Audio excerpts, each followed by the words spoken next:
വെറുതെ നോമ്പായിട്ട് പ്രശ്നമൊന്നുമില്ലല്ലോ? നോമ്പ് സുഖമല്ലേ? AC ഓഡിറ്റോറിയം ആകുമ്പോൾ നല്ല ഉറക്കം കിട്ടും, ഫ്രീ ആയിട്ട് ക്ലാസ്സും കിട്ടും. മാഷാ അല്ല, എല്ലാവരും ഉറക്കത്തിൽ ചിരിക്കണില്ല എല്ലാവരും. ഡോക്ടറുടെ ക്ലാസ് ശരിക്കും നമുക്ക് ഒരു 10 മതപണ്ഡിതന്മാർ ക്ലാസ് എടുക്കുന്നതിനേക്കാൾ വലിയ ഇഫക്റ്റീവായൊരു ക്ലാസ് ആയിരുന്നു. ഡോക്ടറിന് പ്രത്യേകം നന്ദി പറയുന്നു. അള്ളാഹു സുബ്ഹാനഹു വ തആല നിങ്ങളുടെ ഈ പ്രൊഫഷനിൽ ഇനിയും കൂടുതൽ അറിവുകൾ നേടാനും അത് giving back to the society, അള്ളാഹുവിൻ്റെ മാർഗത്തിൽ ചെലവഴിക്കാനും അള്ളാഹു നിങ്ങൾക്ക് കൂടുതൽ അനുഗ്രഹം ചെയ്യുമാറാകട്ടെ. സർ, വ്യക്തി, നവോത്ഥാനം, സമൂഹം എന്നീ 3 മേഖലകളിലൂടെയാണ് നമുക്ക് അല്പസമയം നമ്മുടെ പ്രവർത്തകരുമാരുമായി സംവദിക്കുന്ന ചില കാര്യങ്ങൾ പറയാനുള്ളത്. ഒന്നാമതായി, തനതായ ഇസ്ലാമിക ആദർശ പ്രബോധന പ്രചരണ പ്രവർത്തനങ്ങളിൽ വ്യാപൃതനായി നിൽക്കുന്ന ഒരു വിശ്വാസി അതല്ലെങ്കിൽ ഒരു വ്യക്തി എന്ന നിലക്ക് അദ്ദേഹം ആർജിക്കേണ്ട ഗുണങ്ങൾ എന്തൊക്കെയാണ്? ഞാനിത് തുടങ്ങുന്നതിന് മുമ്പ് അൽഹംദുലില്ലാഹി വസ്സലാത്തു വസ്സലാമു അലാ റസൂലില്ലാഹി വഅലാ ആലിഹി വസഹ്ബിഹി അജ്മഈൻ, അമ്മാ ബഅദ്. നിങ്ങൾ സംഘാടകർ പറഞ്ഞത് എല്ലാവരും എഴുന്നേറ്റ് വെച്ച് നിർത്തണം എന്നാണ്. എല്ലാവരും എഴുന്നേറ്റ് വെച്ച് നിർത്തിക്കണം, എല്ലാവരെ കൊണ്ട് കുറച്ച് എക്സർസൈസ് ചെയ്യിക്കണം എന്നാണ്. ആരും എഴുന്നേൽക്കരുത്. പിന്നെ അതേസമയം ഞാൻ ആ സമയത്ത് ഓർത്തത് റസൂലിൻ്റെ ഒരു ഹദീസാണ്. ഇത്തക്കി ദാവത്തൽ മദ്ലൂം എന്ന് പറഞ്ഞൊരു ഹദീസുണ്ട്. ആൾക്കാരെ പീഡിപ്പിക്കരുത്, പീഡിതരുടെ പ്രാർത്ഥന അള്ളാഹ് പെട്ടെന്ന് കേൾക്കുന്ന. അപ്പോൾ നിങ്ങൾക്കൊരു ബുദ്ധിമുട്ടുണ്ടാക്കണം. ഇപ്പം നോമ്പ് എന്ന് പറഞ്ഞിട്ട് നമ്മൾ പറയും യുരീദുല്ലാഹു ബിക്കുമുൽ യുസ്ർ വലാ യുരീദു ബിക്കുമുൽ ഉസ്ർ എന്നാണ്. നിങ്ങൾക്കൊരു എളുപ്പം ഉണ്ടാകാൻ വേണ്ടിയാണ് നോമ്പ് ഏൽപ്പിച്ച് തന്നത്, നിങ്ങൾക്കൊരു ബുദ്ധിമുട്ടുണ്ടാകാൻ വേണ്ടിയല്ല. അപ്പോൾ നമ്മളുടെ ഈ ഒരു ക്ലാസ്സിൽ ഒന്ന് വന്നിട്ട് സ്വസ്ഥമായിട്ട് നമ്മൾ ഒന്ന് റിലാക്സ് ചെയ്തിട്ട് കാര്യങ്ങൾ കേൾക്കാനും പഠിക്കാനും ഒക്കെ ഒരു അവസരം ഇല്ലെങ്കിൽ അതൊരു ദുൽമാവും എന്നുള്ളതുകൊണ്ടാണ് ഞങ്ങൾ എഴുന്നേറ്റിപ്പിച്ച് നിർത്താത്തത്. നമ്മുടെ തൊട്ടടുത്ത അയൽവാസികൾ ആരെങ്കിലും ഉറങ്ങുന്നുണ്ടെങ്കിൽ അയൽവാസിയോടുള്ള കടമ വളരെ പ്രധാനപ്പെട്ടതാണ്. അവരെ ഉറക്കത്തിൽ നിന്ന് ഉണർത്താതെ ശ്രദ്ധിക്കണം എന്നുകൂടി ഞാൻ പറയണം. എല്ലാവരും കൂടി ശ്രദ്ധിക്കണം എന്നൊന്നുമില്ല, കുറേ ശ്രദ്ധിച്ചിട്ട് കാര്യമില്ല. ഇതൊക്കെ നമുക്ക് അറിയുന്ന കാര്യങ്ങളാണ്. കുറേ കാര്യങ്ങൾ അങ്ങനെ പോയാൽ മതി. ഇത് നമുക്ക് നോമ്പ് തുറത്ത് സന്തോഷത്തോടെ നോമ്പ് തുറന്ന് പോകാനുള്ളതാണ്. റമദാനിൽ തന്നെയാണല്ലോ ബദർ യുദ്ധം ഉണ്ടായത്. നമ്മൾ തമ്മിൽ അടിച്ചു പിരിയണ്ടല്ലോ. ഇവിടെ ചോദിച്ച ചോദ്യം ദീനീ രംഗത്ത് പ്രവർത്തിക്കുന്ന ആളുകൾക്ക് ഉണ്ടാവേണ്ട ഗുണങ്ങൾ, വിശേഷങ്ങൾ, അവർക്കുണ്ടാകേണ്ട വ്യക്തിപരമായിട്ടുള്ള കാര്യങ്ങൾ എന്തൊക്കെയാണെന്നുള്ളതാണ്. അത് നമുക്ക് എല്ലാം അറിയുന്നത് കൊണ്ടാണ് നമ്മൾ ഈ ദീനീ രംഗത്ത് പ്രവർത്തിക്കുന്നത്. ഞാൻ എല്ലാ ചോദ്യങ്ങൾക്കും വളരെ ചുരുങ്ങി മാത്രം ഉത്തരം പറയുന്ന, വളരെ പെട്ടെന്ന് അവസാനിക്കുന്ന ഒരു സെഷനായിരിക്കും. ഇതിൻ്റെ ഇടയിൽ നിങ്ങൾക്കൊരു ലൈറ്റ് സെഷനായിട്ട് കണ്ടാൽ മതി. സീരിയസ് ആയ കുറേ കാര്യങ്ങൾ നടക്കുന്നതിനടക്കുള്ള ലൈറ്റ് സെഷനായിട്ട് കണ്ടാൽ മതി.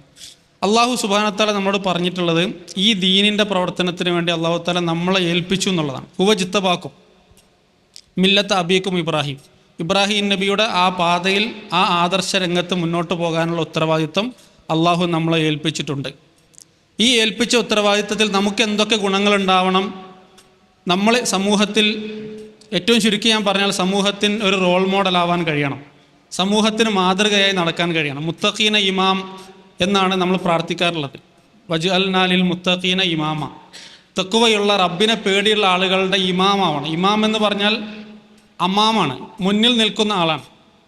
ആ മുത്തക്കികൾക്ക് ഇമാമായി, അവർക്ക് റോൾ മോഡലായി നമ്മൾ നിൽക്കണം. നമ്മളുടെ റോൾ മോഡൽ ആരാണ്? ലി തകൂനു ഷുഹദാ അലന്നാസ് വയകൂന റസൂലു അലൈക്കും ഷഹീദ. നമ്മൾ ജനങ്ങൾക്ക് മാതൃകയാൻ വേണ്ടി നമ്മൾ പുതുതായിട്ടൊന്നും പഠിച്ചുണ്ടാക്കേണ്ടതില്ല. നമുക്കൊരു മാതൃക ഉണ്ട്. നമ്മുടെ മുന്നിൽ മാതൃകയായി ജ്വലിച്ചു തന്ന മഹാഗുരുനാഥനാണ് നമ്മുടെ നേതാവ് അഷ്റഫുൽ ഖൽക്ക് മുഹമ്മദ് മുസ്തഫ സല്ലല്ലാഹു അലൈഹി വസല്ലം. ആ അഷ്റഫുൽ ഖൽക്ക് മുഹമ്മദ് മുസ്തഫ സല്ലല്ലാഹു അലൈഹി വസല്ലം തങ്ങളെക്കുറിച്ച് അദ്ദേഹത്തിൻ്റെ വീട്ടിൽ വന്നിട്ട് വീട്ടുകാരോട് ചോദിക്കുന്നുണ്ട്. നമ്മുടെ വീട്ടിലൊന്നും ആൾക്കാർ വന്നിട്ട് നമ്മളെപ്പറ്റി ചോദിക്കുന്നില്ല എന്നുള്ളതുകൊണ്ടാണ് നമ്മളൊക്കെ ഇപ്പം വലിയ കുഴപ്പമില്ലാതെ സംഘടനാ രംഗത്ത് നിലനിൽക്കുന്നത്. കാരണം നാട്ടിലെ സ്വഭാവവും വീട്ടിലെ സ്വഭാവവും പലർക്കും രണ്ടാണ്. റസൂലുള്ളാഹി സ്വല്ലല്ലാഹു അലൈഹി വസല്ലമയെക്കുറിച്ച് സമൂഹത്തിലല്ല ചോദിച്ചത്, അങ്ങാടിയിൽ വന്നിട്ടല്ല ചോദിച്ചത്, അദ്ദേഹത്തിൻ്റെ വീട്ടിൽ വന്നിട്ട് ചോദിച്ചു, എന്താണ് മൂപ്പരെ പരിപാടി, അദ്ദേഹത്തിൻ്റെ സ്വഭാവം എന്താണ്? അവർക്കും അധികമൊന്നും പറയാനുണ്ടായിരുന്നില്ല. അവർ പറഞ്ഞത് ഒരൊറ്റ സെൻറ്റൻസ് ആണ്, അല്ലെങ്കിൽ ഒറ്റ വേർഡാണ്, അൽ ഖുർആൻ. കാന ഖുലുഖുഹു അൽ ഖുർആൻ. അദ്ദേഹത്തിൻ്റെ സ്വഭാവം ഖുർആനാണ്. ഖുർആൻ എന്തൊക്കെ ചെയ്യണമെന്ന് പറഞ്ഞിട്ടുണ്ടോ, എന്തൊക്കെ ചെയ്യരുതെന്ന് പറഞ്ഞിട്ടുണ്ടോ, അത് പൂർണ്ണമായി അനുസരിച്ച് ജീവിക്കുന്ന ആളാണ് റസൂൽ. ഇതാണ് ഒരു സംഘടനാ പ്രവർത്തകൻ ഉണ്ടാവേണ്ട ഗുണങ്ങൾ എന്നാണ് എനിക്ക് ചുരുക്കി പറയാനുള്ളത്. ഞാൻ ഇരിക്കാത്തത് ഇന്ന വിശ്വാസമില്ലാത്തതുകൊണ്ടാണ് കസേര ഒഴിവാക്കിയത്. ആദ്യം ഒരു കസേര ഇട്ടിട്ടുള്ള പരിപാടിയായിരുന്നു. ചിലപ്പം നിങ്ങളെ കൂടെ ഞാനും ഉറങ്ങിപ്പോവും. അപ്പോൾ നമ്മൾ സഹപ്രവർത്തകരായി മാറും ഉറക്കത്തിൻ്റെ കാര്യത്തിൽ. സംഘടനാ പ്രവർത്തകൻ മാതൃകാപരമായാകണം, മിസാലിയാകണം എന്നാണ് പറഞ്ഞത്. അങ്ങനെയാണെങ്കിൽ ഒരു മതസംഘടനയിൽ പ്രവർത്തിക്കുന്ന ഒരു സംഘാടകൻ മതപരമായി വളരെ അനിവാര്യമായി അറിഞ്ഞിരിക്കേണ്ട കാര്യങ്ങൾ എന്തൊക്കെയാണ്? മതപരമായ രംഗത്ത് പ്രവർത്തിക്കുന്ന ആളുകൾ എന്ന് പറഞ്ഞാൽ മതപ്രവർത്തകരാവാം, സംഘടനാ പ്രവർത്തകരാകാം, സാധാരണക്കാരാവാം, എല്ലാവർക്കും ഉണ്ടാവേണ്ട കാര്യം. അപ്പോൾ നമ്മളോട് ലാ ഇലാഹ ഇല്ലല്ലാഹ് പറയണം, പ്രഖ്യാപിക്കണം എന്ന് മാത്രമല്ല പറഞ്ഞത്. നമ്മളോട് പറഞ്ഞത് ഫഅലം അന്നഹു ലാ ഇലാഹ ഇല്ലല്ലാഹ് എന്നാണ്, അല്ലേ? ലാ ഇലാഹ ഇല്ലല്ലാഹ് എന്നുള്ള ഇൽമ്, അറിവ് നിങ്ങൾ ആർജിക്കണം എന്നാണ്. മഹാനായ റസൂലുള്ളാഹി മുഹമ്മദ് മുസ്തഫ സല്ലല്ലാഹു അലൈഹി വസല്ലം തങ്ങൾ പറഞ്ഞു, തൊലബുൽ ഇൽമി ഫരീലത്തുൻ അലാ കുല്ലി മുസ്ലിം. മതപരമായ അറിവ് നേടുക എന്നുള്ളത് ഓരോ മുസ്ലിമിനും ഫർളാണ്. അപ്പം നമ്മൾ ഈ ഒരു ആദർശ ചേരിയിൽ നിൽക്കാൻ ഒരു കാരണമുണ്ട്. നമ്മൾ ഈ ദീനീ പ്രവർത്തന കൂട്ടായ്മയിൽ മെമ്പർഷിപ്പ് എടുക്കാൻ ഒരു കാരണമുണ്ട്. ഒരുപാട് തടസ്സങ്ങളും വെല്ലുവിളികളും പരിഹാസങ്ങളും നേരിട്ട് നമ്മളിവിടെ ഉറച്ചു നിൽക്കാൻ ഒരു പശ്ചാത്തലമുണ്ട്. ഇത് മാത്രമാണ് സത്യം എന്ന് മനസ്സിലാക്കിയത് കൊണ്ടാണ്. പക്ഷേ അവിടെ നിന്നു പോകുന്നു പലപ്പോഴും എന്നുള്ളതാണ് നമ്മൾ അനുഭവിക്കുന്ന ഒരു വലിയ പ്രശ്നം. മതപരമായ അറിവ് നേടുക എന്നുള്ളത് ലൈഫ് ലോങ് ലേണിംഗ് ആണ്. അതായത് നമ്മുടെ മരണം വരെ നീണ്ടു നിൽക്കേണ്ട ഒരു പ്രക്രിയയാണ്. പലപ്പോഴും നമുക്ക് അതിന് സമയം കണ്ടെത്താൻ സാധിക്കുന്നുണ്ടോ എന്നുള്ളത് ഈ റമദാനിനെ മുൻനിർത്തി നമ്മൾ ആലോചിക്കണം. നമ്മുടെ കാരണവന്മാരായ മുതിർന്നവരായ ഒരുപാട് പേരെ എനിക്കറിയാം. അവർ പരിശുദ്ധ ഖുർആൻ കൃത്യമായി പാരായണം ചെയ്യുന്നവരാണ്, ഖുർആനിൻ്റെ പരിഭാഷ വായിക്കുന്നവരാണ്. മഹാനായ മർഹൂം മുഹമ്മദ് അമാനി മൗലവി റഹിമഹുല്ല, അദ്ദേഹവും നമ്മുടെ മറ്റു പണ്ഡിതന്മാരും കൂടി രചിച്ചിട്ടുള്ള ഖുർആൻ പരിഭാഷ ജീവിതത്തിൽ പല തവണ, 4 വാള്യമുള്ള, ഇപ്പോൾ 8 വാള്യമായി എനിക്ക് തോന്നുന്നത്, അത് പല തവണ വായിച്ചിട്ടുള്ളവരാണ്. ഹദീസുകൾ പലതും പഠിച്ചിട്ടുള്ളവരാണ്. പണ്ഡിതന്മാരുടെ അടുത്ത് സമ്പർക്കമുള്ളവരാണ്.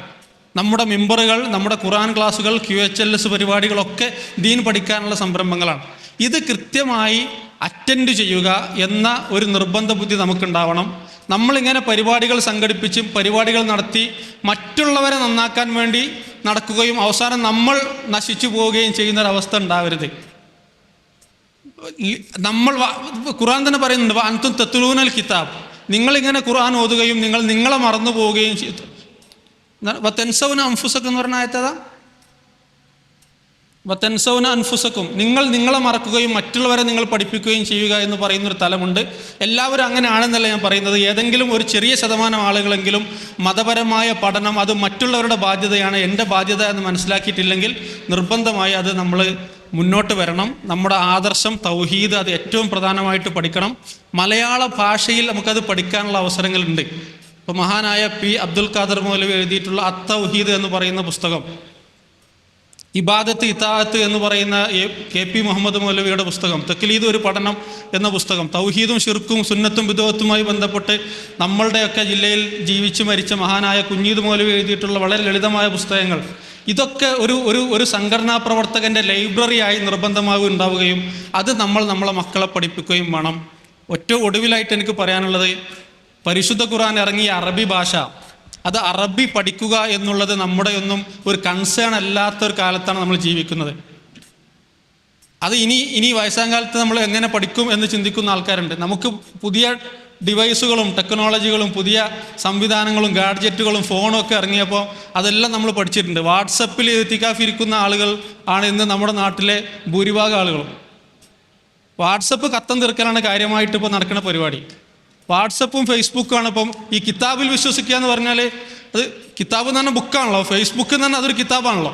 അപ്പോൾ അതിൽ വിശ്വസിക്കലാണ് പ്രധാനപ്പെട്ട പരിപാടി എന്ന് ചിന്തിക്കുന്ന ആൾക്കാരുണ്ട്. ഞാൻ പറഞ്ഞു വന്നത് ഇതാണ്, കുറച്ച് തമാശയാണെങ്കിൽ പോലും അറബി പഠിക്കുക എന്നത് ഒരു മുസ്ലിം ചെയ്യേണ്ട നിർബന്ധമായ ബാധ്യതയിൽപ്പെട്ടതാണ്. അത് വലിയവരാണെങ്കിലും കുട്ടികളാണെങ്കിലും ഒക്കെ ഇപ്പോൾ അറബി പഠിക്കാനുള്ള താല്പര്യം വളരെ കുറയുന്ന ഒരു കാലത്താണ് നമ്മൾ ജീവിക്കുന്നത്. അറബി ഭാഷ പഠിച്ച് നമ്മൾ നിസ്കരിക്കുമ്പോൾ ഓതുന്ന ഖുർആൻ ആയത്തുകൾ, നമ്മൾ തറാവിയിൽ കേൾക്കുന്ന ആയത്തുകൾ, ഇതിൻ്റെ ഒരു അർത്ഥം മനസ്സിലാക്കിക്കൊണ്ട് ഓതാനും നിസ്കരിക്കാനും കഴിഞ്ഞെങ്കിൽ ഇപ്പോൾ ഉള്ളതിൻ്റെ എത്രയോ ഇരട്ടി നമുക്ക് മനസാന്നിധ്യവും തെക്കുവയും ഭയഭക്തിയും ഒക്കെ നേടിയെടുക്കാൻ കഴിയില്ലേ? അപ്പോൾ അറബി പഠിക്കുക എന്ന ഒരു തീരുമാനം കൂടി റമദാനിൻ്റെ ഒരു റെസൊല്യൂഷനായിട്ട്, റമദാനിൻ്റെ തീരുമാനമായിട്ട് ഉണ്ടാവുകയാണെങ്കിൽ നന്നായിരിക്കും എന്നാണ് എനിക്ക് കൂട്ടിച്ചേർക്കാനുള്ളത്. സർ, നേരത്തെ പറഞ്ഞ ആയത്ത് സൂറത്ത് ബഖറയിലെ 44-ാമത്തെ ആയത്തെന്ന് പറയും. അതഅ്മുറൂന അന്നാസ ബിൽ ബിർരി വതൻസൗന അൻഫുസകും വഅൻതും തത്ലൂനൽ കിതാബ അഫലാ തഅഖിലൂൻ. അതഅ്മുറൂന നാസ ബിൽ ബിർരി, ജനങ്ങളോട് നന്നാകാൻ പറയുകയും അവ തെൻസൗന അൻഫുസക്കും, നമ്മൾ സ്വയം മറക്കുകയും ചെയ്യുന്നൊരവസ്ഥ ഉണ്ടാകരുത്. കാരണം നിങ്ങൾ ഖുർആൻ പാരായണം ചെയ്യുന്നവരാണ്, ഖുർആൻ പാരായണം ചെയ്യുന്നവർ പറഞ്ഞതുപടി പ്രവർത്തിക്കുന്നവരാണ് എന്നാണ് പറയുന്നത്. ഒരു പ്രബോധകൻ എന്ന നിലക്ക് അദ്ദേഹത്തിൻ്റെ കുടുംബജീവിതവും മാതൃക ആവണല്ലോ. ഇപ്പോൾ നേരത്തെ സാർ പറഞ്ഞു ഉള്ളിലൊന്നും പുറത്തൊന്നുമായിട്ട് മാറും. അപ്പോൾ മാതൃകാപരമായ ഒരു പ്രബോധകൻ്റെ കുടുംബജീവിതത്തിന് നൽകാവുന്ന നിർദ്ദേശങ്ങൾ എന്തെങ്കിലും പങ്കുവെക്കാൻ പറ്റും? എല്ലാവർക്കും അർഹമായ സമയം അനുവദിച്ചു കൊടുക്കുക എന്നുള്ളതാണ് ഒരു മുസ്ലിം നിർബന്ധമായി ജീവിതത്തിൽ അനുഷ്ഠിക്കേണ്ടത്. നമ്മൾ പരലോകം തലയിൽ കയറി ദീനിന് വേണ്ടി ഓടി നടന്ന് ദുനിയാവ് മറന്നു പോകുന്നവരാകരുത്. അള്ളാഹു സുബ്ഹാനഹു വ തആല നമ്മളോട് പറഞ്ഞത് വബ്തഗി ഫീമ ആതാക അല്ലാഹു ദാറൽ ആഖിറ, അള്ളാഹു നിനക്ക് നൽകിയ അനുഗ്രഹങ്ങൾ ഉപയോഗിച്ചുകൊണ്ട് നീ പരലോകത്തിന് വേണ്ടിയാണ് ആഗ്രഹിക്കേണ്ടത്. വലാ തെൻസ നസീബക മിനദ് ദുനിയ, ദുനിയാവിനോടുള്ള നിന്റെ കടമ നീ മറന്നു പോകരുത്. അതുകൊണ്ടാണ് നമുക്ക് ഏറ്റവും പ്രധാനപ്പെട്ട പ്രാർത്ഥനയായി പഠിപ്പിച്ച കാര്യത്തിൽ പറയുന്നത് റബ്ബന ആതിന ഫിദ്ദുന്യ ഹസന വഫിൽ ആഖിറതി ഹസനതൻ വഖിനാ അദാബന്നാർ.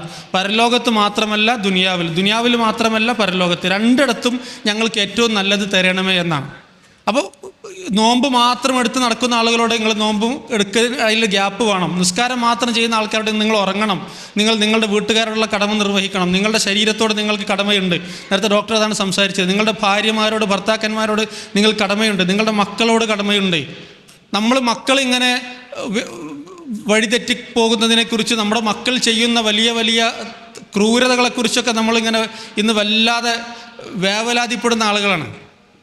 നമ്മൾ ഏറ്റവും ചുരുങ്ങി നമ്മൾ ആലോചിക്കേണ്ടത് നമ്മുടെ മക്കൾക്ക് എത്രമാത്രം നമ്മുടെ ടൈം കൊടുക്കാൻ നമുക്ക് കഴിഞ്ഞിട്ടുണ്ട് എന്നുള്ളതാണ്. നമ്മുടെ പ്രോക്സിമിറ്റിയും പ്രസൻസും, നമ്മുടെ സാമീപ്യവും സാന്നിധ്യവും എത്രത്തോളം നമ്മുടെ മക്കൾക്ക് കൊടുക്കാൻ കഴിഞ്ഞിട്ടുണ്ട്. നമ്മൾ വീട്ടിൽ ചെലവഴിക്കുന്ന സമയത്തെക്കുറിച്ചല്ല ഞാൻ പറയുന്നത്. വീട്ടിലുണ്ടായിരിക്കും, പക്ഷേ എല്ലാവരുടെ കയ്യിലും മൊബൈലിലായിരിക്കും. നമ്മളൊരു കാര്യം പറയണമെങ്കിൽ അത് വിദൂരത്തിൽ പറയേണ്ട ഒരവസ്ഥയാണ്, അടുത്തിരുന്ന് പറഞ്ഞാൽ മനസ്സിലാവില്ല. അത് ടെലിഫോണിലൂടെ പറയേണ്ട ഒരവസ്ഥയാണ്. അപ്പോൾ നമ്മൾ ഒരു മാതൃകാ ദീനീ പ്രവർത്തകൻ എന്ന് പറയുന്നത് എല്ലാ കാര്യത്തിനും ഒരേപോലെ പരിഗണന കൊടുക്കുന്ന ആളായിരിക്കണം. ദീനിന് വേണ്ടി പ്രവർത്തിക്കുന്ന ഒരാൾ ആ ദീന് ആദ്യം നടപ്പിലാക്കേണ്ടത് സ്വന്തം കുടുംബത്തിലാണ്. അൻദിർ അശീറത്തക അൽ അഖറബീൻ, നിന്റെ തൊട്ട് അടുത്ത കുടുംബക്കാരെയാണ് നീ ആദ്യം ദീൻ എത്തിക്കേണ്ടതെന്നാണ് റസൂലിനോട് പോലും പറഞ്ഞിട്ടുള്ളത്. അതുകൊണ്ട് ആ ഒരു ഉത്തരവാദിത്തം കൃത്യമായി നമ്മൾ നിർവഹിക്കണം. ഒരു മാതൃകാ ഭർത്താവായി, മാതൃകാ ഭാര്യയായി, മാതൃകാ പിതാവായി, മാതൃകാ മകനായി, മകളായി, ഒരു നല്ല സഹോദരനായി സ്വന്തം കുടുംബത്തിൽ വളരാൻ നമുക്ക് കഴിയണം. ആ കുടുംബജീവിതം മുന്നോട്ട് കൊണ്ടുപോകണം. അതേസമയം ദീനീ പ്രവർത്തന രംഗത്ത് നമ്മൾ ഒരിക്കലും പുറകോട്ട് പോകരുത്. പലപ്പോഴും കുടുംബ ബന്ധങ്ങൾ പാലിക്കാനുള്ള ഏറ്റവും നല്ല മാർഗങ്ങളാണ് കുടുംബത്തിലുണ്ടാകുന്ന വിശേഷാവസരങ്ങൾ, കല്യാണം, സൽക്കാരം പോലെയുള്ള അവസരങ്ങൾ. പലപ്പോഴും ദീനീ പ്രവർത്തനത്തിൻ്റെ തിരക്കിൽ ഇത്തരം സദസ്സുകളിലൊന്നും പങ്കെടുക്കാതെ നമ്മളിങ്ങനെ തേരാപ്പാര ഓടി നടക്കുന്നൊരവസ്ഥയുണ്ടായാൽ സംഭവിക്കാൻ പോകുന്നത് കുടുംബ ബന്ധങ്ങളിലുള്ള വലിയ തകർച്ചയാണ്. അവിടെ നടക്കുന്ന എല്ലാ തിന്മകളിലും തോന്നിവാസങ്ങളും നമ്മൾ സഹകരിക്കണം എന്നല്ല, പക്ഷേ നമ്മുടെ ബന്ധുക്കളും കുടുംബക്കാരും ആയിട്ട് നമ്മളും നമ്മുടെ മക്കളുമായി നല്ലൊരു ബന്ധം സ്ഥാപിക്കുന്ന ഒരു സാഹചര്യം ഉണ്ടാവുക എന്നുള്ളത് വളരെ പ്രധാനമാണ്. ഞാൻ ഈ പറയുന്നത് എല്ലാവരെയും കുറിച്ചല്ല, നമ്മുടെ കൂട്ടത്തിൽ അശ്രദ്ധ കൊണ്ട് ആരെങ്കിലും അങ്ങനെ ഇതിൽ എന്തെങ്കിലും ഒരു പോരായ്മ വന്നു പോയിട്ടുണ്ടെങ്കിൽ ഈ റമദാനിൽ നമ്മൾ മാറ്റിയെടുക്കുന്ന നമ്മുടെ ജീവിതത്തെ, മാറ്റിപ്പണിയുന്ന ജീവിതത്തെ ഈ ഒരു തലത്തിൽ കൂടി ശ്രദ്ധിക്കാൻ വേണ്ടി ഉപയോഗിക്കണമെന്ന് മാത്രം. സർ, മുജാഹിദ് പ്രസ്ഥാനത്തെ സംബന്ധിച്ചിടത്തോളം ഒരു ബഹുജന സംഘടനയാണ്. അതിൽ ഒരുപാട് ജോലിക്കാരുണ്ട്, വിവിധ തരത്തിൽ. സർക്കാർ ജീവനക്കാരുണ്ട്, പ്രൈവറ്റ് സ്ഥാപനങ്ങളിലുണ്ട്, വിവിധ തരത്തിൽ ജോലി ചെയ്യുന്ന ആളുകളുണ്ട്, ഉപജീവന മാർഗം തേടി പോകുന്ന ഒരു പ്രവർത്തനം. ഒരു മുജാഹിദ് പ്രവർത്തകൻ എന്ന നിലക്ക് നിഖില മേഖലകളിൽ ഒരുപാട് ബഹുസ്വരത്തിൽ ജീവിക്കുന്ന ഒരു സാഹചര്യത്തിൽ ഒരു മുജാഹിദ് പ്രവർത്തകൻ തൻ്റെ ജോലി സ്ഥലത്ത് സ്വീകരിക്കേണ്ട നിലപാടുകൾ, മര്യാദകൾ എന്താണ്? വമൻ അഹ്സനു ഖൗലൻ മിമ്മൻ ദആ ഇലല്ലാഹി വഅമില സ്വാലിഹൻ വഖാല ഇന്നനി മിനൽ മുസ്ലിമീൻ എന്ന ഈ ആയത്തിനകത്തെല്ലാം ഉണ്ട്. ഒരു മനുഷ്യന് ജീവിതത്തിൽ പറ്റുന്ന ഏറ്റവും വലിയ പ്രവർത്തനം ദീനീ പ്രവർത്തനമാണ്, ദീനീ പ്രബോധനമാണ്. ആ ദീനീ പ്രബോധനം എന്ന് പറയുന്നത് നമ്മുടെ ജീവിതത്തിൻ്റെ എല്ലാ മേഖലയിലും 24/7 രാത്രിയും പകലും നടക്കേണ്ട ഒരു പ്രവർത്തനമാണ്. ദീനീ പ്രവർത്തനത്തിന് വേണ്ടി മാത്രം നമ്മളൊരു പുതിയ വേഷം അണിയേണ്ടതില്ല. നമ്മുടെ ജീവിതം തന്നെ ദീനീ പ്രവർത്തനമാണ്. വഖാല ഇന്നനി മിനൽ മുസ്ലിമീൻ, ഞാനൊരു മുസ്ലിമാണ് എന്ന് നമ്മൾ ഉറക്കെ പ്രഖ്യാപിക്കുക. അതാണ് ആ ആയത്തിൻ്റെ രണ്ടാമത്തെ ഭാഗം. അപ്പോൾ നമ്മൾ ജോലി ചെയ്യുന്ന സ്ഥലത്ത് നമ്മൾ ഉഴപ്പുകയാണെങ്കിൽ, നമ്മൾ കൃത്യമായി ജോലിക്ക് ഹാജരാകാതെ നമ്മൾ പൊതുപ്രവർത്തനത്തിന് പോവുകയാണെങ്കിൽ, നമ്മൾ ഒപ്പിട്ട് മുങ്ങുന്നവരാണെങ്കിൽ, പിന്നെ നമ്മൾ എന്ത് ദീനിനെക്കുറിച്ചാണ്, എന്ത് ഇഖ്ലാസിനെക്കുറിച്ചാണ് ആളുകളോട് സംസാരിക്കുന്നത്? നമ്മൾ എങ്ങാനും ഇറങ്ങി പ്രവർത്തിച്ചിട്ടില്ലെങ്കിൽ അള്ളാൻ്റെ ദീന് തകർന്നു പോകുമെന്ന വലിയ വേവലാതിയാണ് നമുക്ക്. അള്ളാൻ്റെ ദീന് തകർക്കാൻ പലരും ലോകത്ത് ശ്രമിച്ചിട്ട് അവരെ കൊണ്ട് നടന്നിട്ടില്ല. അള്ളാൻ്റെ ദീന് ലിയുൽഹിറഹു അലദ്ദീന് കുല്ലിഹി വലോക്കിരിഹൽ മുശ്രിക്കുൻ. ആരൊക്കെ എങ്ങനെയൊക്കെ ശ്രമിച്ചാലും അള്ളാൻ്റെ ദീന് ലോകത്ത് വളർന്ന് വിജയിക്കുക തന്നെ ചെയ്യും. അതിന് നമ്മൾ വലിയ ബേജാറാകേണ്ട കാര്യമൊന്നുമില്ല. നമ്മൾ ചെയ്യേണ്ടത് നമ്മളുടെ മക്കൾക്ക് നമ്മൾ കൊടുക്കുന്ന ഭക്ഷണം, അതാണല്ലോ നമ്മുടെ മഈശത്ത്, അതാണല്ലോ നമ്മുടെ റിസ്ക്. അത് ഹലാലാക്കുക, അത് ഹലാലാണ് എന്ന് ഉറപ്പ് വരുത്തുക എന്നുള്ളത് ജോലി ചെയ്യുന്ന എല്ലാവരും, നമ്മളുടെ മുതലാളിയെ വഞ്ചിച്ചിട്ട്, നമ്മുടെ എംപ്ലോയറായ ഗവൺമെൻറ്റിനെ വഞ്ചിച്ചിട്ട് നമ്മൾ ദീനീ പ്രവർത്തനത്തിന് ഇറങ്ങിയാൽ ആ ദീനീ പ്രവർത്തനം അല്ലാഹു തആല സ്വീകരിക്കുന്നു നമ്മൾ വിചാരിക്കുന്നുണ്ടോ? നമ്മളൊരു ഡോക്ടറാണെങ്കിൽ, ഒരു എഞ്ചിനീയർ ആണെങ്കിൽ, ഒരു അധ്യാപകനാണെങ്കിൽ, ഒരു കാഷ്യർ ആണെങ്കിൽ, ഒരു അക്കൗണ്ടൻ്റ് ആണെങ്കിൽ, ഒരു ഓഡിറ്റർ ആണെങ്കിൽ, ഏതു മേഖലയിൽ എവിടെ പ്രവർത്തിക്കുകയാണെങ്കിലും ആ നമ്മളെ വിശ്വസിച്ച് ഏൽപ്പിച്ച് മാസം മാസം നമുക്ക് ശമ്പളം എണ്ണിത്തരുന്ന മുതലാളിയോട് ആത്മാർത്ഥത കാണിക്കുക എന്നുള്ളത് അള്ളാഹുവിനോട് കാണിക്കേണ്ട ഇഖ്ലാസിൻ്റെ ഭാഗമാണ് എന്ന് തിരിച്ചറിയുകയാണ് ദീനീ പ്രവർത്തകരും സംഘടനാ പ്രവർത്തകരും ചെയ്യേണ്ടത്. ആരും അതിന് വിരുദ്ധമായി ചെയ്യുന്നതിന് എനിക്ക് അഭിപ്രായമില്ല. പക്ഷേ അതിന് നമ്മൾ പ്രാധാന്യം കൊടുക്കുക തന്നെ വേണം. അവസാനിപ്പിച്ചാലോ? 2 കാര്യം കൂടി ചോദിക്കട്ടെ. അവിടുന്ന് ഇങ്ങനെ റിമൈൻഡേഴ്സ് വരാൻ സമയമായി. അടുത്ത ആള് ബാക്കിൽ കാത്തുക്കുണ്ട്. സംഘടനാ പ്രവർത്തകൻ, ഇപ്പോൾ നമ്മളൊക്കെ സമകാലിക സാഹചര്യം എന്ന് പറയുന്നത് വളരെ വെല്ലുവിളികളാണ്. ലഹരി ഒരു ഭാഗത്ത് ഉമ്മാനെ കൊല്ല, ഒരു ഭാഗത്ത് ഫ്രണ്ടിനെ കൊല്ല, അങ്ങനെയൊക്കെയുള്ള ഒരു കാലഘട്ടത്തിൽ ഒരു മുജാഹിദ് പ്രവർത്തകൻ, ഒരു സംഘടനാ പ്രവർത്തകനിൽ നിന്ന് നമ്മളെ സമൂഹം പ്രതീക്ഷിക്കുന്ന വളരെ പ്രധാനപ്പെട്ട കാര്യങ്ങൾ എന്തൊക്കെയാണ്? വളരെ ക്യാപ്സ്യൂളായ ഉത്തരങ്ങൾ മാത്രം നൽകുക എന്നുള്ളതാണ് ഈ ഒരു സെഷൻ്റെ പ്രത്യേകത. ഇതിൽ എനിക്കൊരൊറ്റ കാര്യം പറയാനുള്ളൂ. അള്ളാഹുവിൻ്റെ റസൂൽ മുഹമ്മദ് മുസ്തഫ സല്ലല്ലാഹു അലൈഹി വസല്ലം തങ്ങൾക്ക് ആദ്യമായി വഹി ഇറങ്ങിയപ്പോൾ പേടിച്ച് പനിച്ച് വീട്ടിൽ ചെന്ന് ജമ്മിലൂനി എന്ന് പറയുന്നൊരു സംഭവം ഉണ്ടല്ലോ. ആ സമയത്ത് ഖദീജ റളിയല്ലാഹു അൻഹ റസൂലുള്ളാഹി സ്വല്ലല്ലാഹു അലൈഹി വസല്ലമയെ സമാധാനിപ്പിക്കാൻ വേണ്ടി പറഞ്ഞ ചില വാചകങ്ങളുണ്ട്. അത് നമ്മുടെയൊക്കെ ജീവിതത്തിലുണ്ടോ എന്ന് ഉറപ്പുവരുത്തിയാൽ മതി. പ്രവാചകന്മാരെ കുറിച്ച് മറ്റുള്ള ആളുകൾ, അന്നത്തെ അവിശ്വാസികൾ അവരെ സ്വീകരിക്കാതിരിക്കാനുള്ള കാരണം പറഞ്ഞാൽ എന്താണ്? മാലി ഹാദർ റസൂൽ യഅ്കുലു ത്വആം വ യംശി ഫിൽ അസ്വാഖ്. അങ്ങാടിയിലൂടെ ജനങ്ങളോട് ഇടപഴകിയും ജനങ്ങളുടെ പ്രശ്നങ്ങൾ ഇടപെട്ടൊക്കെ ജീവിക്കുന്ന ഈ സാധാരണ മനുഷ്യരെ എങ്ങനെയാണ് പ്രവാചകന്മാരെ അയക്കുക? അള്ളാഹു മലക്കുകളെ വല്ലതും പ്രവാചകന്മാരെ അയക്കുകയാണെങ്കിൽ ഞങ്ങൾ സ്വീകരിച്ചേനെന്നാണ്. അപ്പോൾ അള്ളാഹുവിൻ്റെ റസൂലിനോട് ഖദീജ ബീവി എന്ന് പറഞ്ഞാൽ എന്താ? കല്ല വല്ലാഹി ലാ യുഖ്സീക അല്ലാഹു അബദൻ. ഒരിക്കലും നിങ്ങൾ പേടിക്കേണ്ട, അള്ളാഹു നിങ്ങളെ ഒരിക്കലും അപമാനിക്കുകയില്ല. കാരണം നിങ്ങൾ സമൂഹത്തിൽ ഇടപെടുന്ന ഒരാളാണ്, നിങ്ങൾ പാവങ്ങളെ സഹായിക്കുന്ന ഒരാളാണ്, നിങ്ങൾ അയൽവാസികൾക്ക് പിന്തുണ നൽകുന്ന ഒരാളാണ്, നിങ്ങൾ അതിഥികളെ സൽക്കരിക്കുന്ന ആളാണ്, നിങ്ങൾ ജനങ്ങൾക്കൊരു ബുദ്ധിമുട്ടുണ്ടാകുമ്പോൾ ഓടി ഇറങ്ങുന്ന ഒരാളാണ്. നമ്മുടെ ഈലാഫ് പോലെയുള്ള വളണ്ടിയർമാർ ഇപ്പോൾ ചെയ്തുകൊണ്ടിരിക്കുന്ന പ്രവർത്തനം അതാണ്. സമൂഹത്തിൻ്റെ എന്തൊക്കെ പ്രശ്നങ്ങളുണ്ടോ ആ പ്രശ്നങ്ങളിലൊക്കെ സ്വാർത്ഥതയില്ലാതെ, വമാ അസ്അലുക്കും അലൈഹി അജ്റൻ, ജനങ്ങളുടെ ഒരു നിലക്കുമുള്ള ഒരു പ്രതിഫലം ആഗ്രഹിക്കാതെ, ജനങ്ങളിൽ നിന്ന് ഒരു നന്ദി വാക്ക് പ്രതീക്ഷിക്കാതെ ആത്മാർത്ഥമായി ജനങ്ങളുടെ കാര്യങ്ങളിൽ ഇടപെട്ട് പ്രവർത്തിക്കുക എന്നുള്ളതാണ്. പലപ്പോഴും ചില സ്ഥലങ്ങളിലെങ്കിലും ചില വ്യക്തികളിലെങ്കിലും സംഭവിക്കുന്നത്, ദീനിൽ ആളുകൾ സജീവമാകും തോറും അവർ സമൂഹത്തിൽ നിന്ന് അകന്നു പോവുകയും ജനങ്ങളുമായി ബന്ധമില്ലാതെ ആവുകയും ചെയ്യുന്നു. രാഷ്ട്രീയ രംഗത്ത്, സാമൂഹിക സേവന രംഗത്ത്, പൊതുപ്രവർത്തന രംഗത്ത്, ദുരന്ത നിവാരണ മേഖലയിൽ, നാട്ടിലെ മസ്ലഹത്ത് വിഷയങ്ങളിൽ, കുടുംബ പ്രശ്നങ്ങളിൽ ഒക്കെ ഇടപെടുന്ന നാട്ടുകാർക്കുള്ള ഒരു അത്താണിയായി മാറേണ്ട ഒരാളാണ് ഒരു ദീനീ പ്രവർത്തകൻ. അതല്ലാതെ നമ്മളിങ്ങനെ ജനങ്ങളുടെ പ്രശ്നങ്ങളിൽ നിന്ന് മാറി നിന്ന് നമ്മളുടേതായ ചില റൂട്ടിലൂടെ മാത്രം വഴിതെറ്റിപ്പോകുന്നൊരവസ്ഥ ഒരു ദീനീ പ്രവർത്തകൻ ഉണ്ടാകരുത്. ദീനീ പ്രവർത്തനം എന്ന് പറയുന്നത് ദീനിൽ വിശ്വസിക്കുന്ന എല്ലാവരും ദീനീ പ്രവർത്തകരാണ് എന്നുള്ളത് കൊണ്ട് നമ്മളെക്കൊണ്ട് സമൂഹത്തിനൊരു ഉപകാരം ഉണ്ടാകണം, നമ്മളെക്കൊണ്ട് സമൂഹത്തിലൊരു ഉപദ്രവമില്ലാതിരിക്കണം. ഈ രൂപത്തിൽ മുന്നോട്ട് പോകാനുള്ള ഒരു തീരുമാനം അല്ലെങ്കിൽ അതിനുള്ള ഒരു പ്രതിജ്ഞയാണ് നമ്മളിൽ നിന്ന് വരേണ്ടത്. എനിക്ക് ഒരു ലാസ്റ്റ് ചോദ്യം. നിങ്ങൾക്ക് പ്രേക്ഷകർക്ക്, കാണികൾക്ക് എന്തെങ്കിലും ചോദിക്കാനുണ്ടെങ്കിൽ ഈ വാട്സപ്പ് നമ്പറിൽ ബന്ധപ്പെടാം. അതിനുള്ള ഉത്തരം സർ നൽകും. ഒരു ചോദ്യം എന്താണെന്ന് വെച്ചാൽ, സംസാരത്തിൽ പറഞ്ഞു രാഷ്ട്രീയ പ്രവർത്തകർ അതുപോലെ മറ്റു മത സംഘടനകളൊക്കെ നമ്മൾ ചെയ്യേണ്ട സമീപനത്തെക്കുറിച്ച് പറഞ്ഞു.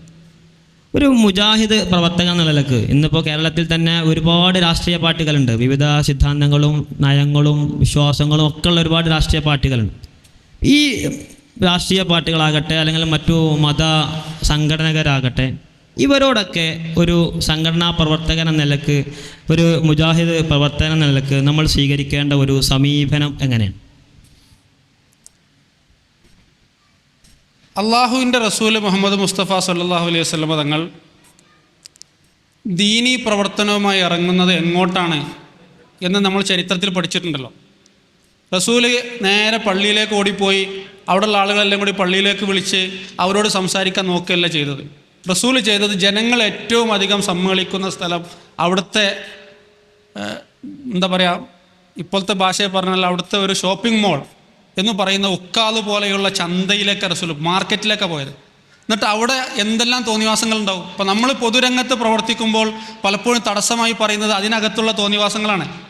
രാഷ്ട്രീയ രംഗത്തുള്ള ജീർണതകളും അഴിമതികളും കെടുകാര്യസ്ഥതയുമാണ് രാഷ്ട്രീയത്തിൽ പ്രവർത്തിക്കാൻ തടസ്സമായിട്ട് പറയുന്നത്. നമ്മളെപ്പോലെ ദീനീബോധമുള്ള ആളുകൾ കൂടി ആ മേഖലയിൽ നിന്ന് മാറി നിന്ന് കഴിഞ്ഞാൽ അത് കൂടുതൽ തിന്മയിലേക്ക് പോവുകയല്ലേ ചെയ്യുക. അപ്പം നമ്മൾ സമൂഹത്തിലെ എല്ലാവരോടും നല്ല നിലക്ക് പെരുമാറുന്നൊരവസ്ഥയുണ്ടാവണം. കാരണം ഇന്നല്ലെങ്കിൽ നാളെ അവർ ഈ ദീനിലേക്ക് വരേണ്ടവരാണ്. മനുഷ്യരെ ശത്രുക്കളായി സ്വീകരിക്കുകയല്ല വേണ്ടത്. അവരിങ്ങോട്ട് മോശമായി പെരുമാറുന്നു, അവർ നമ്മളെ മോശമായി ചിത്രീകരിക്കുന്നു, അവർ നമ്മളെ കുറ്റപ്പെടുത്തുന്നു, പരിഹസിക്കുന്നു, കല്ലെറിയുന്നു എന്നുള്ളത് അവരോട് തിരിച്ച് അതേ നാണയത്തിൽ പെരുമാറാനുള്ള ലൈസൻസ് അല്ല. വദ്ഫഅ ബില്ലത്തി ഹിയ അഹ്സൻ. ജനങ്ങൾ നിങ്ങളോട് തിന്മ ചെയ്യുമ്പോഴും നിങ്ങൾ നന്മ കൊണ്ട് അതിനെ പ്രതിരോധിക്കണം. നിങ്ങളുടെ പ്രതിപ്രവർത്തനം നന്മ കൊണ്ടായിരിക്കണം.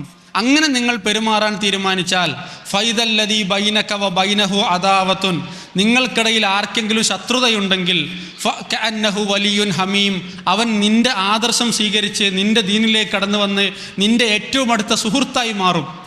അതാണ് റസൂലുള്ളാഹി സ്വല്ലല്ലാഹു അലൈഹി വസല്ലം തങ്ങൾ ജീവിതത്തിലൂടെ കാണിച്ചു തന്നത്. അതാണ് മഹാന്മാരായ സ്വഹാബത്തും സലഫ് സ്വാലിഹുകളും കാണിച്ചു തന്നത്. അതിലൂടെയാണ് നമ്മുടെ നവോത്ഥാന പ്രസ്ഥാനത്തിൻ്റെ മഹാന്മാരായ നേതാക്കന്മാർ ഓരോരുത്തരും. ഇപ്പോൾ വളവന്നൂർ വരുമ്പോൾ നമുക്കൊരിക്കലും മറക്കാനാവാത്ത നമ്മുടെ മഹാനായ പണ്ഡിതനാണ് KP മുഹമ്മദ് മൗലവി. ബാപ്പുക്കാക്ക എന്ന് നാട്ടുകാർ വിളിച്ചിരുന്ന KP മുഹമ്മദ് മൗലവി റഹിമഹുല്ല. അദ്ദേഹം ഇവിടെ നാളികേരം കച്ചവടം, തേങ്ങ കച്ചവടം നടത്തിയിരുന്ന ഒരു സാധാരണക്കാരനാണ്. ആ നാട്ടിലെ ആളുകൾ വിശ്വാസത്തോടു കൂടി നാട്ടിൽ തേങ്ങ ഉണ്ടായാൽ നാളികേരം ഇട്ടാൽ അദ്ദേഹത്തെയാണ് സമീപിച്ചിരുന്നത് എന്ന് പറഞ്ഞാൽ സ്വാദിഖുൽ അമീൻ അൽ അമീനായ റസൂലുള്ളാഹി സ്വല്ലല്ലാഹു അലൈഹി വസല്ലം തങ്ങളുടെ മാതൃക ജീവിതത്തിൽ പകർത്തിയ KP മുഹമ്മദ് മൗലവിയെ പോലെയുള്ള മഹാന്മാരായ നേതാക്കളാണ് നമുക്ക് മാതൃകയെങ്കിൽ സമൂഹത്തിൽ ഇടപഴകിക്കൊണ്ട് ജനങ്ങൾക്ക് മാതൃകയായി നിൽക്കുവാനും അവിടെയുള്ള എല്ലാ തിന്മകളിലും നമ്മൾ രാജിയാകണമെന്നോ അവിടെയുള്ള തോന്നിവാസങ്ങൾ പങ്കെടുക്കണമെന്നല്ല, അവിടെ അള്ളാഹുവിനെ സൂക്ഷിച്ചുകൊണ്ട് നമ്മളുടെ വ്യക്തിത്വം കാത്തു സൂക്ഷിച്ചുകൊണ്ട് മാറി നിൽക്കുവാനും കൃത്യസമയത്ത് നിസ്കരിക്കുവാനും ദീനീ കാര്യങ്ങളിൽ വിട്ടുവീഴ്ച ഇല്ലാതിരിക്കാനും അതേസമയം സമൂഹത്തെ ഗുണകാംക്ഷയോടെ കാണാൻ നമ്മൾ ശ്രദ്ധിക്കണം. എങ്കിലേ അവരിലേക്ക് ദഅവത്ത് എത്തിക്കാൻ കഴിയുകയുള്ളൂ. എങ്കിലേ നമ്മുടെ പ്രബോധിതരെ നമുക്ക് പ്രാപിക്കാൻ കഴിയുകയുള്ളൂ. അല്ലെങ്കിൽ അവർ തമ്മിൽ വലിയ അകലം വരും. നമ്മുടെ പ്രബോധിതരുമായി ഓഡിയൻസുമായി ഒരു റാപ്പോ ബിൽഡ് ചെയ്യാൻ സാധിച്ചിട്ടില്ലെങ്കിൽ, അവരുമായി ഒരു സ്നേഹബന്ധം ബിൽഡ് ചെയ്യാൻ നമുക്ക് കഴിഞ്ഞിട്ടില്ലെങ്കിൽ ഒരിക്കലും നമ്മുടെ ദഅവത്ത് അവിടെ യേശുകയില്ല എന്നുള്ളത് നമ്മൾ മനസ്സിലാക്കണം. ഇന്നല്ലെങ്കിൽ നാളെ അവർ ദീനിലേക്ക് വരാനുള്ളതാണ് എന്ന നസീഹത്ത് നമ്മൾ കൊണ്ടു നടക്കണം. ഒരിക്കലും മുസ്ലിമായ ഒരാളോടും എന്തിൻ്റെ പേരിലാണെങ്കിലും, പാർട്ടികൾ പലതും വരും, സംഘടനകൾ പലതും വരും. ഇപ്പോൾ ഇലക്ഷനൊക്കെ വരാൻ നിൽക്കുന്ന സമയമാണ്, പഞ്ചായത്ത് തെരഞ്ഞെടുപ്പൊക്കെ 40, 14, 30, 3 വോട്ടിന് വേണ്ടി ഓരോ വാർഡിലും മത്സരം നടക്കുമ്പോൾ മറ്റേ സ്ഥാനാർത്ഥിയെക്കുറിച്ച് തോന്നിവാസം പറയുന്ന അല്ലെങ്കിൽ മറ്റൊരാൾ വെറുപ്പോടെ പെരുമാറുന്നൊരവസ്ഥ ഉണ്ടാകരുത്. ദീനീ രംഗത്തും പല സംഘടനകളും വരും. പക്ഷേ തൗഹീദുള്ളവരെയും മുസ്ലിമീങ്ങളെയും നമ്മൾ ഒരിക്കലും വിദ്വേഷത്തോടെ കാണരുത്. റബ്ബന അഗ്ഫിർ ലനാ വലി ഇഖ്വാനിന അല്ലദീന സബഖൂന ബിൽ ഈമാൻ. നമ്മുടെ പ്രാർത്ഥന അതാണ്. അല്ലാഹുവേ, ഞങ്ങൾക്ക് പുറത്തു തരണമേ, ഞങ്ങൾക്കും മരിച്ചുപോയ മുഅ്മിനുകൾക്കും പുറത്തു കൊടുക്കണമേ. വലാ തജ്അൽ ഫീ ഖുലൂബിനാ ഗില്ലൻ ലില്ലദീന ആമനു. വിശ്വാസികളോട് വിദ്വേഷമുണ്ടാക്കുന്നൊരവസ്ഥ ഒരിക്കലും നീ ഞങ്ങളിലേക്ക് ഇട്ടു തരരുതേ എന്ന് നമ്മൾ പ്രാർത്ഥിക്കുന്നുണ്ടെങ്കിൽ, വിശ്വാസികളെ മുസ്ലിമീങ്ങളെ സ്നേഹിക്കുക, അവരോട് വിദ്വേഷമില്ലാതിരിക്കുക എന്നുള്ളത് ഒരു മുസ്ലിമിൻ്റെ സമീപനമാണ്. അതാണ് നമ്മളൊക്കെ പഠിച്ചിട്ടുള്ളത്, അതാണ് നമ്മൾ പാലിക്കുന്നത്. ആ രൂപത്തിൽ തന്നെ നമുക്ക് മുന്നോട്ട് പോകാൻ കഴിയണം. അള്ളാഹു അനുഗ്രഹിക്കുമാറാകട്ടെ. ഒരു ലാസ്റ്റ് നമുക്ക് സമയം അവസാനിക്കുകയാണ്. ഒരുപാട് ചോദ്യങ്ങൾ വരുന്നുണ്ട്. എനിക്ക് തോന്നുന്നു ഉമ്മമാരുടെ അടുത്ത് നിന്ന് വന്നൊരു ചോദ്യമാണ്. കുട്ടികൾ ഫോൺ ഉപയോഗിക്കുന്നത് നമ്മൾ അധികം സ്ട്രിക്റ്റ് ആവരുത് എന്ന് പറയുന്നത് ശരിയാണോ? പ്രത്യേകിച്ച് കൗമാരക്കാർ ഇപ്പോൾ ഫോണ് തൊടുമ്പോഴത്തേന് തൂങ്ങിച്ചാവുന്ന കാലമാണല്ലോ. അപ്പോൾ അതോടെ എന്താണ് നിങ്ങൾക്ക് കൊടുക്കാവുന്ന നിർദ്ദേശം? കുട്ടികൾ ഫോൺ ഉപയോഗിക്കുന്നത് നമുക്ക് പ്രശ്നം ഉണ്ടാവാനുള്ള കാരണം എന്താണ്? നമുക്ക് ഫോൺ കിട്ടാത്തതുകൊണ്ടല്ലേ? ആണോ? നമ്മൾ ഫോൺ കളിക്കേണ്ട സമയത്ത് കുട്ടികൾ കളിക്കുമ്പോൾ ആകെ ഒരു ഫോണല്ലേ ഉള്ളൂ. അത് കുട്ടികളാരും ഫോണിൽ കളിക്കരുത്, കുട്ടികളാരും വീഡിയോ കാണരുത്, കുട്ടികളാരും ഗെയിം കളിക്കരുത്, കുട്ടികളാരും വാട്സപ്പിൽ മറ്റുള്ളവരോട് ചാറ്റ് ചെയ്യരുത്. ഇങ്ങനെ ഇസ്ലാമിൽ നിയമമുണ്ടോ? നമ്മുടെ കുട്ടികളോട് നമ്മൾ ചെയ്യാൻ പറയുകയും ചെയ്യരുത് എന്ന് പറയുക, ഉപദേശം എന്ന് പറഞ്ഞാൽ ഈ പുതിയ ജനറേഷന് തന്തവൈബാണ്, അവർക്കത് സ്വീകരിക്കാൻ കഴിയില്ല. അപ്പോൾ നമ്മൾ ചെയ്യേണ്ടത് സ്ക്രീൻ ടൈം കുറക്കുന്ന ഒരു സമയം നമ്മുടെ ജീവിതത്തിൽ ഉണ്ടെന്ന് ഉറപ്പുവരുത്തിയാൽ മതി. ഫാമിലി ഒരു തീരുമാനം എടുത്താൽ മതി. മഗ്‌രിബിൻ്റെ ഇശാൻ്റെ ഇടയിൽ നമ്മളെ വീട്ടിൽ ഇങ്ങനെ ഒരു TV ഉപയോഗിക്കുന്നൊരവസ്ഥ ഉണ്ടാവില്ല, മൊബൈൽ ഉപയോഗിക്കുന്നൊരവസ്ഥ ഉണ്ടാവില്ല. എല്ലാവരും പഠിക്കാനുള്ളത് പഠിക്കുക, വായിക്കാനുള്ളത് വായിക്കുക എന്ന് പറഞ്ഞാൽ മതി. കുട്ടികളെ കൂട്ടി നമ്മൾ ദീനീ സമ്മേളനങ്ങൾക്കും പരിപാടികൾക്കും വന്നാൽ മതി. നമ്മുടെ കുട്ടികളെ കൂട്ടിയിട്ട്, ഇപ്പം നമ്മൾ കുട്ടികളെ കൂട്ടി നമ്മൾ പള്ളിയിലേക്ക് പോകുമ്പോൾ എത്ര പേര് നമ്മുടെ കൂടെ പള്ളിയിലേക്ക് വരുന്നുണ്ട്?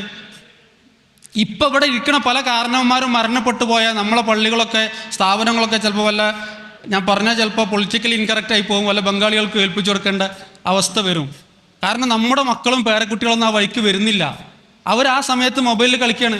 ഇങ്ങനെ അവരുടെ സ്ക്രീൻ ടൈം കുറക്കാനുള്ള പ്രൊഡക്റ്റീവായ കുറേ സംഗതികളുണ്ട്. നമ്മൾ കുട്ടികളൊക്കെയുള്ള ടൂർ പോയാൽ മതി. പക്ഷെ ഇപ്പോൾ ടൂർ പോയാലുള്ള പ്രശ്നം എന്താണെന്ന് വെച്ചാൽ ആരും ടൂർ പോയിട്ട് സ്ഥലം കാണുന്നില്ല. എല്ലാവരും അവനാൻ്റെ മൊബൈലിൽ ഇതിങ്ങനെ പകർത്തിയിട്ട് പിന്നെ വീട്ടിൽ കൊണ്ടിരുന്ന് കാണാൻ നിൽക്കുകയാണ്. മൊബൈൽ എടുത്ത് വെച്ചിട്ട് ടൂർ പോയിക്കോളി. നമ്മൾ പാടത്തേക്ക് ഇറങ്ങിയാൽ മതി. ആരെങ്കിലും പാടത്തേക്ക് ഇറങ്ങണ്ട കുട്ടികളെ കൂട്ടിയിട്ട്? ഈ നെല്ല് എന്ന സാധനം നിങ്ങൾ കുട്ടികളോട് ചോദിച്ചു നോക്കിയാൽ എന്താ സംഭവം എന്ന് കുട്ടികൾക്ക് അറിയലുണ്ടാവില്ല. നെല്ല് എന്ന സംഭവം അതും നമ്മുടെ ദൈനംദിന ഭക്ഷണവും തമ്മിൽ. ഇപ്പം ഞാൻ കഴിഞ്ഞ ദിവസം എൻ്റെ മക്കളെ കൂട്ടിയിട്ട് കോട്ടക്കൽ പുത്തൂർ പാടത്ത് ഇറങ്ങിയിട്ട് ഞാനിങ്ങനെ കാണിച്ചു കൊടുത്തു, ഹാദാ നെല്ലുൻ, ഇത് നെല്ലാണ്. അപ്പോൾ കുട്ടികളിങ്ങനെ കൗതുകത്തോടെ നോക്കുക, എൻ്റെ മക്കൾ നെല്ല്, ഇതിൻ്റെ അകത്തു നിന്നാണ് അരി വരുന്നത്, ഈ അരിയാണ് നമ്മൾ ഭക്ഷണമാക്കി കഴിക്കുന്നത് എന്ന് കുട്ടികൾക്ക് പുതിയ അറിവാണ്. നമ്മൾ ഈ സ്ക്രീൻ ടൈം കുറക്കാൻ കുട്ടികൾ, നിങ്ങൾ അവരെ കളിക്കാൻ വിട്ടോക്കി, സ്കേറ്റിങ് കൊടുത്തോക്കി, ഇങ്ങനെ അവരുമായി മാക്സിമം നമ്മൾ ഉപയോഗപ്പെടുത്തുക. പിന്നെ ഈ മൊബൈൽ ഫോണ് ഉപയോഗിക്കുന്നത് പൂർണ്ണമായി ഒഴിവാക്കുക എന്നൊക്കെ പറഞ്ഞാൽ അതിൻ്റെ അർത്ഥം നമ്മുടെ കുട്ടികളെ നമ്മൾ വളരെ പിറകോട്ട് നയിക്കുക എന്നുള്ളതാണ്. ലോകം മുഴുവനും internet of things, artificial intelligence ഒക്കെ തീരുമാനിക്കുന്നൊരു കാലത്ത് നമ്മളെ കുട്ടികൾക്ക് അതിൻ്റെ വൈദഗ്ധ്യം ഉണ്ടായിരിക്കുന്നത് നല്ലതാണ്. അപ്പോൾ അതിന് അവരെ പ്രൊഡക്റ്റീവായിട്ട് ഉപയോഗിക്കണം. ഇൻ്റർനെറ്റ് കൊണ്ടോ ഇൻസ്റ്റഗ്രാം കൊണ്ടോ യൂട്യൂബ് കൊണ്ടോ ഫോൺ കൊണ്ടോ ഒരു പ്രശ്നം വരുന്നില്ല. വളരെ വിവാദമാകാൻ സാധ്യതയുള്ള ഒരു സ്റ്റേറ്റ്മെൻറ്റാണ്. അതൊരു ടൂള് മാത്രമാണ്, ഒരു മീഡിയം മാത്രമാണ്. അതിനെ പ്രൊഡക്റ്റീവായി ഉപയോഗിക്കാൻ പറ്റണം. എത്ര നല്ല ഖിറാഅത്തുകൾ നമുക്കതിൽ കേൾക്കാം, എത്ര നല്ല നശീദുകൾ അതിൽ കേൾക്കാം, എത്ര പഠിക്കാൻ പറ്റുന്ന എന്തെല്ലാം കാര്യങ്ങൾ ഉപയോഗിക്കാം. അപ്പോൾ ഇതിനെ പൂർണ്ണമായി ഒഴിവാക്കുന്നതിന് പകരം പ്രൊഡക്റ്റീവായ കാര്യങ്ങൾക്ക് വേണ്ടി അത് ഉപയോഗപ്പെടുത്തുക എന്നൊരു തലത്തിലേക്ക് മാറുക. കുട്ടികളുടെ ഹലാലായ എൻ്റർടൈൻമെൻറ്റുകളൊക്കെ നമ്മൾ അനുവദിക്കുക. പിന്നെ നേരത്തെ പറഞ്ഞതുപോലെ കുട്ടികൾ എന്താണോ ചെയ്യാൻ ആഗ്രഹിക്കുന്നത്, കുട്ടി നിസ്കരിക്കണമെങ്കിൽ ഉമ്മ നിസ്കരിക്കണ കുട്ടി കാണണം, കുട്ടി ഖുർആൻ ഓതണമെങ്കിൽ ഉമ്മയും ബാപ്പയും ഖുർആൻ ഓതണ കുട്ടി കാണണം, കുട്ടി കളവ് പറയാതിരിക്കണമെങ്കിൽ സത്യം പറയുന്ന ഒരു നാവ് കുട്ടി വീട്ടിൽ നിന്ന് ശീലിക്കണം. അപ്പോൾ നമ്മളുടെ ജീവിതം കുട്ടികൾക്ക് വേണ്ടി മാത്രമല്ല, നമുക്ക് വേണ്ടി നാളെ പരലോകത്തിന് വേണ്ടി ഒന്ന് കഷ്ടപ്പെടാൻ നമ്മൾ തയ്യാറായാൽ കുട്ടികൾ അതിൻ്റെ കൂടെ വരും. അതേസമയം ഒരുപാട് ചതിക്കുഴികൾ, ഒരുപാട് കെണികൾ, ഒരുപാട് ട്രാപ്പുകൾ, പല നിലക്കുള്ള വലകൾ നാട്ടിൽ ചുറ്റുഭാഗത്തുണ്ട്. ഇതൊക്കെ ഇങ്ങനെ പേടിച്ച് ബേജാറായിട്ട് മക്കളെ സംശയിക്കാൻ നിന്ന് കഴിഞ്ഞാൽ ഈ മക്കളും നാളെ ആ പണിയെടുക്കും. ഇപ്പോൾ 10ാം ക്ലാസ്സിലെ യാത്രയപ്പിൻ്റെ പ്രശ്നമാണ് നമ്മൾ ചർച്ച ചെയ്യുന്നത്. അതിലെ ഒരു പ്രശ്നത്തെ ഞാൻ ന്യായീകരിക്കുന്നില്ല. പക്ഷെ നിങ്ങളറിയാം, ഇക്കൊല്ലം 10ാം ക്ലാസ്സിൽ 4.5 ലക്ഷം കുട്ടികൾ പരീക്ഷ എഴുതുന്നുണ്ട്. ഈ 4 ലക്ഷം കുട്ടികളിൽ താമരശ്ശേരി സ്കൂളിലെ 4-5 കുട്ടികൾ മാത്രമാണ് ഈ പണി ചെയ്തിട്ടുള്ളൂ. ബാക്കിയുള്ള കുട്ടികളും അവർ മാന്യമായി പരീക്ഷ എഴുതിക്കൊണ്ടിരിക്കുകയാണ്. പണ്ട് ഇതൊന്നും അറിയാനുള്ള കമ്മ്യൂണിക്കേഷൻ സംവിധാനങ്ങളും ആശയവിനിമയ ഉപാധികളും ഉണ്ടായിരുന്നില്ല. ഇപ്പോൾ എവിടെ എന്ത് നടന്നാലും അത് ചാനൽ ആക്ടിവിസത്തിൻ്റെ ഭാഗമായി നമ്മൾ അറിയും, അത് സോഷ്യൽ മീഡിയയിൽ അറിയുന്നുള്ളതുകൊണ്ടാണ്. അപ്പോൾ നാട് മുഴുവനും നശിച്ചു പോയിട്ടൊന്നുമില്ല, മക്കളെല്ലാം കൂടി നമ്മളെ കയ്യിൽ നിന്ന് വിട്ടുപോയിട്ടില്ല. അങ്ങനെ നമ്മൾ പേടിക്കേണ്ട കാര്യമൊന്നുമില്ല. നമ്മുടെ മക്കളുടെ, നമ്മളൊക്കെ ഉള്ളതിനേക്കാളൊക്കെ എത്രയോ മെച്ചാണ് നമ്മളെ മക്കൾ എന്നാണ് പലപ്പോഴും ഞാൻ ചിന്തിക്കാറുള്ളത്. എൻ്റെ മുമ്പ് തന്നെ ആ ഹിപ്പി കൾച്ചറിലൂടെ വന്ന ആൾക്കാർ ഇരിക്കുന്നുണ്ടാവും എനിക്ക് തോന്നണേ. മുടിയൊക്കെ ഇങ്ങനെ നീട്ടി വളർത്തി ബെൽബോട്ടം പാൻറ്റൊക്കെ ഇട്ട് നാട്ടിൽ മുഴുവനും പാട്ടൊക്കെ പാടി നാട്ടിലൊരു സിനിമ ഒഴിവാക്കാതെ നടന്നിന ആൾക്കാരാണ് ഇപ്പോൾ കുട്ടികൾ നശിച്ചു എന്ന് പറയുന്നത്. ഇപ്പോഴത്തെ കുട്ടികൾ എത്ര പേര് ഹാഫിലിങ്ങളുണ്ട്, പണ്ട് എത്ര പേർക്ക് ഹിഫ്ളുണ്ടായിരുന്നു. ഇപ്പം എത്ര കുട്ടികൾ മനോഹരമായി ഖുർആൻ പാരായണം ചെയ്യും. ഇപ്പം എത്ര കുട്ടികൾ നല്ല നല്ല കാര്യങ്ങൾ, ദീനീ പ്രവർത്തനങ്ങൾ മുന്നോട്ട് വരുന്നുണ്ട്. നാട്ടിൽ വെള്ളപ്പൊക്കം ഉണ്ടായപ്പോഴും ഉരുൾപൊട്ടലുണ്ടായപ്പോഴും കോവിഡ് ഉണ്ടായപ്പോഴും എയർപോർട്ടിൽ വിമാനാപകടം ഉണ്ടായപ്പോഴൊക്കെ അവിടെ സഹായിക്കാൻ ഓടി നടന്നതൊക്കെ നമ്മൾ ഈ കുറ്റം പറയുന്ന ചെറുപ്പക്കാർ തന്നെയാണ്. അപ്പോൾ അവരെ നന്മയിലേക്ക് ഉപയോഗിക്കുവാനാണ് ISM പോലെയുള്ള ഇത്തരം സംവിധാനങ്ങൾ ഉപയോഗപ്പെടുത്തേണ്ടത്. എല്ലാവരും നശിച്ചിരിക്കുന്നു എന്ന ഈ നെഗറ്റിവിറ്റി പ്രചരിപ്പിച്ചാൽ വലിയ ഗുണം ചെയ്യുമെന്ന് എനിക്ക് തോന്നുന്നില്ല. മറ്റുള്ളവർ നശിച്ചേക്കാം, നാശം നാട്ടിലുണ്ടായേക്കാം, അത് എല്ലാ കാലത്തും ഉണ്ടായിട്ടുണ്ട്. ജാഹിലിയ കാലം നമുക്കറിയാലോ. അത്രയും കുരുത്തം കെട്ടൊരു സമൂഹം ലോകത്ത് പിന്നെ ഇല്ലല്ലോ. അപ്പോൾ നമ്മുടെ മക്കൾ നമ്മുടെ കയ്യിൽ നിന്ന് പോകാതിരിക്കാൻ ദീനിൻ്റെ വഴിയിൽ, പ്രസ്ഥാനത്തിൻ്റെ വഴിയിൽ, ആദർശ പ്രവർത്തനത്തിൻ്റെ വഴിയിൽ അവരെ കൊണ്ടു നടക്കുക. നമ്മൾ പോകുന്ന പള്ളിയിൽ അവർ നമ്മളെ കൂടെ വരിക, നമ്മളുടെ ഖുർആൻ ക്ലാസ്സിൽ അവർ പങ്കെടുക്കുക. ചെറുപ്പം മുതലേ ദീനിൻ്റെ ഒരു സാഹചര്യം, ഒരു ഇസ്ലാമിക് എൻവയോൺമെൻറ്റ് നമ്മുടെ വീട്ടിനകത്തുണ്ടാക്കുക. ഇങ്ങനെ കൃത്യമായി നമ്മൾ ഇപ്പം എന്താ പറയണമെന്ന് വെച്ചാൽ, മാഷെ നിങ്ങളൊന്ന് പറഞ്ഞ് നന്നാക്കി കൊടുക്കുമോ, ഉസ്താദെ നിങ്ങളൊന്ന് ശരിയാക്കുമോ, ഞാൻ പറഞ്ഞിട്ട് കേൾക്കണില്ല എന്നാണ് പറയുന്നത്. നമ്മൾ സ്വന്തം ഉമ്മയും ബാപ്പയും പറഞ്ഞ് കേൾക്കാത്തൊരു കുട്ടി ഉണ്ടാവാൻ പാടുണ്ടോ? കവുങ്ങാകുമ്പോൾ മടിയിൽ വെക്കാൻ നോക്കിയതുകൊണ്ടല്ലേ പ്രശ്നം. അടക്കാവുന്ന സമയത്ത് മടിയിൽ വെച്ചിരുന്നെങ്കിൽ നമുക്കിത്ര പ്രശ്നം ഉണ്ടാവില്ലായിരുന്നല്ലോ എന്നുകൂടി നമ്മൾ ചിന്തിക്കണം എന്ന് ഒരു എനിക്കും നിങ്ങൾക്കും ഒക്കെ ഉപകാരപ്പെട്ടേക്കുമെന്ന് തോന്നുന്ന ഒരു വാചകം കൂട്ടിവെച്ചുകൊണ്ട് ഈ പരിപാടി ഇവിടെ അവസാനിപ്പിക്കുന്നു. ഇത്രയും നല്ല ഒരു ദീനീ സദസ്സിൽ ഇത്രയും ഞാൻ ഏറെ സ്നേഹിക്കുന്ന എൻ്റെ സഹപ്രവർത്തകരുടെ മുന്നിൽ ഇങ്ങനെ കാണാനും അറിയാനും എല്ലാവരെയും കൂടെ നല്ല സമയം ചെലവഴിക്കാനും റമദാനിൻ്റെ നന്മ ഉൾക്കൊള്ളാനും കഴിഞ്ഞതിലുള്ള സന്തോഷം പങ്കുവെക്കുന്നു. മനോഹരമായി ഇങ്ങനെ ഒരു റമദാൻ സംഗമം അണിയിച്ചൊരുക്കിയ ISM മലപ്പുറം വശീല കമ്മിറ്റിയുടെ ഭാരവാഹികളെയും ഉത്തരവാദപ്പെട്ട പ്രവർത്തകരെയും അഭിനന്ദിക്കുന്നു. അല്ലാഹു തആല നമ്മളിൽ നിന്ന് എല്ലാവരിൽ നിന്നും കബൂൽ ചെയ്യുമാറാകട്ടെ.